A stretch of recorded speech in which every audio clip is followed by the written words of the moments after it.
Hello friends, आप सभी का स्वागत है क्रिस्टल ऑल स्टडी चैनल पर। तो चलिए आज हम कुछ बहुत important objective type GS GK questions करेंगे, जो कि किसी भी गवर्नमेंट एग्जाम्स की तैयारी कर रहे हो या फिर कोई कॉम्पिटिटिव एग्जाम है तो वहाँ पर आपको बहुत ज़्यादा हेल्प मिलेंगी। आप जब क्वेश्चंस करेंगे तो आपको पता लग जाएगा कि उन क्वेश्चंस की क्वालिटी क्या है, उनका लेवल क्या है। और अगर आपको ये पीडीएफ चाहिए या फिर जो भी कंटेंट है ये चाहिए तो आप हमारे टेलीग्राम चैनल को ज्वाइन कर लें। उसका नाम है, आप सर्च कर लीजिएगा, क्रिस्टल ऑल इंडियन नाम से है। तो चलिए अब हम क्वेश्चंस देखते हैं क्या क्या क्वेश्चंस है और कैसे इसको लगाया जाए। तो पहला क्वेश्चन कहता है द कलेक्शन ऑफ वैदिक हीम्स और मंत्राज आर नोन एज। तो इसका आंसर आपका क्या होना चाहिए? तो इसका आंसर आपका है समहिता। तो वैदिक हीम्स के कलेक्शंस या फिर जो मंत्राज के, उसको क्या कहते हैं? उसको हम लोग कहते हैं समहिता। कुछ इंपॉर्टेंट आपको मैं पॉइंट्स बता देता हूँ इस रिगार्डिंग।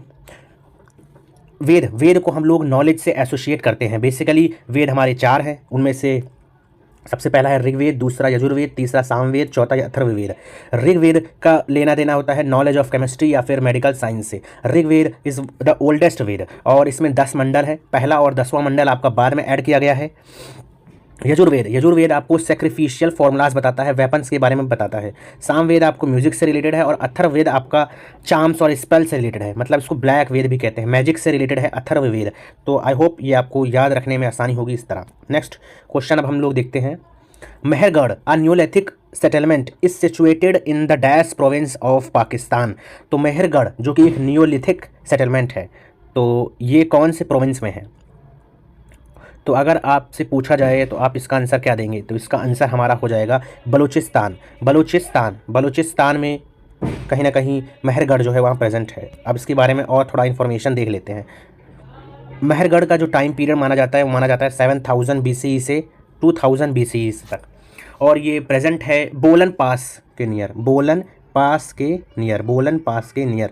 और इसको जो डिस्कवर किया गया था 1974 में, किसके द्वारा? जीन फ्रांकोइस जेरिज एंड कैथरीन जेरिज के द्वारा।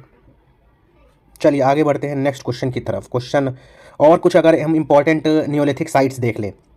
पहला है बुर्जा होम, जो कि कहाँ है? कश्मीर में है। दूसरा है गुफराल, ये भी कश्मीर में है। चिरान ये बिहार के आसपास पड़ता है। और पय्यमपल्ली हमारा कहाँ है? तमिलनाडु।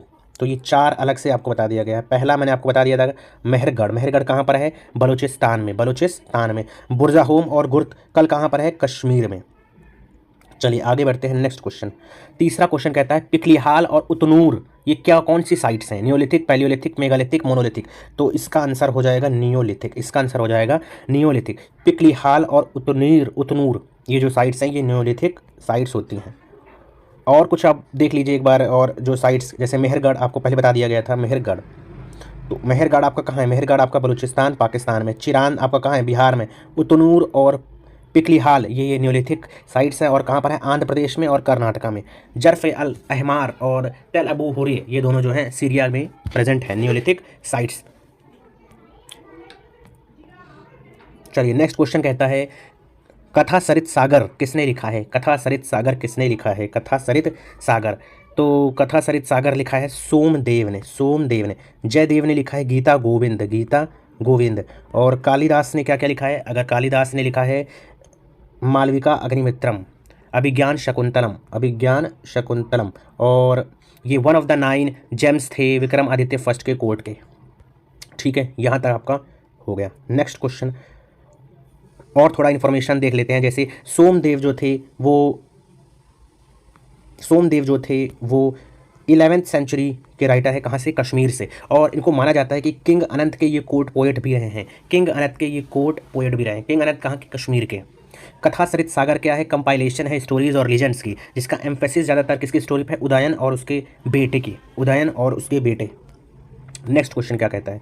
नेक्स्ट क्वेश्चन हमारा कहता है, उससे पहले एक और आप थोड़ा सा और नॉलेज ले लीजिए। कालिदास ने क्या लिखा है? अभिज्ञान शकुंतलम, मालविका अग्निमित्रम और विक्रम मोर्शी। जयदेव ने गीता गोविंद। नेक्स्ट क्वेश्चन कहता है the famous Gupta period Dashavatar temple recognise as one of the earliest Panchayatan temple in the north India is located at. तो ये कहाँ पर है? ये हमारा है दियोगढ़ उत्तर प्रदेश में। ये हमारा दश अवतार टेम्पल है जो कि गुप्ता पीरियड में बनाया गया था।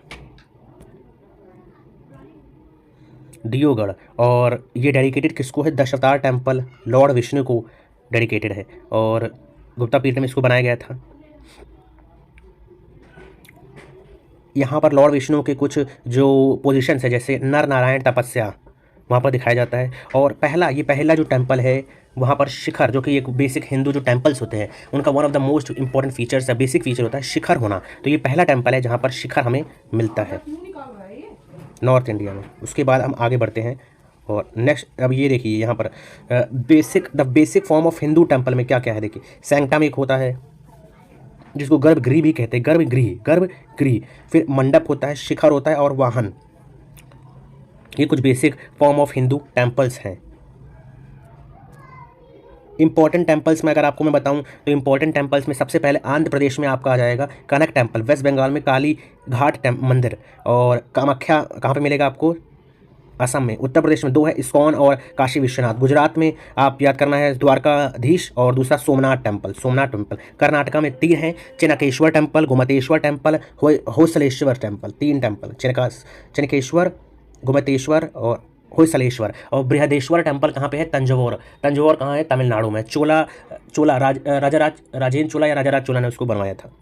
नेक्स्ट क्वेश्चन क्या कहता है? क्वेश्चन नंबर 6 कहता है Which among the following is a mature phase of Harappan site situated in the state of Rajasthan? Mature phase of Harappan site दिखाता है कहाँ पे? राजस्थान में। तो राजस्थान में कालीबंगम। इसके बारे में आप थोड़ा सा जान लेते हैं हम लोग। कालीबंगम को डिस्कवर किया था ल्यूग पियो टेसिटोरी ने। और यहाँ पर क्या क्या मिलता है? प्लॉग्ड फील्ड यहाँ पर मिलता है। वुडन फोरो और 7 फायर ऑल्टर यहाँ पर मिलता है। प्लॉग्ड फील्ड ये इंपॉर्टेंट है, आपको याद रखना है। मांडा कहाँ पर है? जम्मू एंड कश्मीर में। चानुदारो कहाँ पर है? पाकिस्तान में। नागेश्वर कच्छ गुजरात में पड़ता है। तो बंगाली न्यू ईयर को क्या कहा जाता है? बंगाली न्यू ईयर को हम लोग पोलिया बैसाख भी कहते हैं। पोलिया बैसाख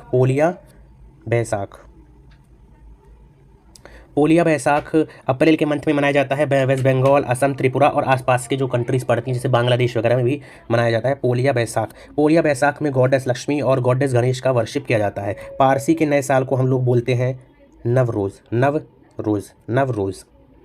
नेक्स्ट क्वेश्चन कहता है मनसबदारी सिस्टम में 1/3 और 1/4 किसने स्टार्ट किया था? सबसे पहली बात, मनसबदारी सिस्टम को स्टार्ट किसने किया था? अकबर ने किया था। मनसबदारी सिस्टम को स्टार्ट अकबर ने किया था, लेकिन 1/3 और 1/4 किसने स्टार्ट किया? तो वो उसमें लाया था शाहजहां ने। आलमगीर हम औरंगजेब को कहते हैं। आलमगीर। शाहजहां ने ये सिस्टम लाया था और इसमें क्या था कि जो मनसबदार होगा 1/3 ऑफ द ओरिजिनल नंबर अब रखेगा और इसको 1/4 भी कर दिया गया था। मनसबदार सिस्टम में होता क्या है कि nobles, civil and military officials ये सभी मिला के एक सिंगल सर्विस को फॉर्म करते हैं। और इसमें क्या होता है कि जो भी होगा इंसान, उसको उसकी जो पोजीशन और रैंक दी जाएगी वो मनसब के हिसाब से दी जाएगी। और mansab rank was dependent on the zat और सवार। और जट क्या दिखाता है? उसका स्टेटस दिखाता है। जत क्या दिखाता है? उसका स्टेटस दिखाता है। मनसबदारी सिस्टम जो था वो हेरिडिटी नहीं था किसके समय में? अकबर के समय में, जिसने स्टार्ट किया, लेकिन उसके बाद वो हेरिडिटी बन जाता है और इसको दुआस्पा या सिलास्पा के नाम से भी जाना जाता है। नेक्स्ट क्वेश्चन कहता है the famous Bhagat movement was led by. तो भगत मूवमेंट को किसने लिया था? ये ट्राइबल मूवमेंट कहा जाता है भील ट्राइब्स के लिए, और मनगढ़ मैसेकर हुआ था, इसी से रिलेटेड है। तो गोविंदगिरी गोपालिया एंड पुंजाधीर जी, ये इसका राइट आंसर है। Govindgiri गोपालिया and पुंजाधीर ji.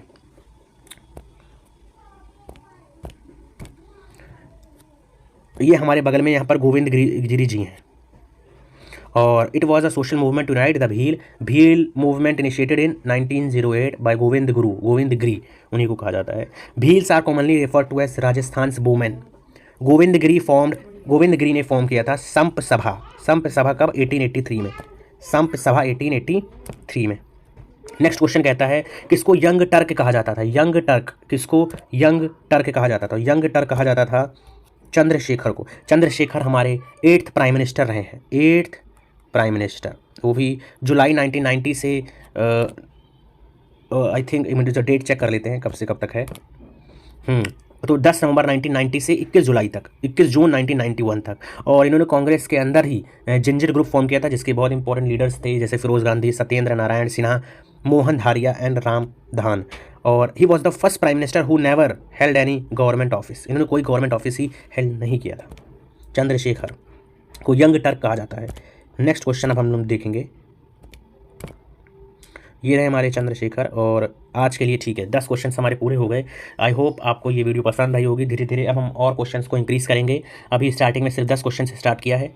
कंटेंट आपको कैसा लगा बताइएगा, अच्छा लगा, बुरा लगा, और कंटेंट अच्छा किया जा सकता है, ऑडियो वीडियो कोई भी प्रॉब्लम हो तो आप कमेंट में बताइए। और हमारे टेलीग्राम चैनल को भी आप ज्वाइन कीजिए, क्रिस्टल ऑल इंडियन नाम से वो है। चलिए, थैंक यू।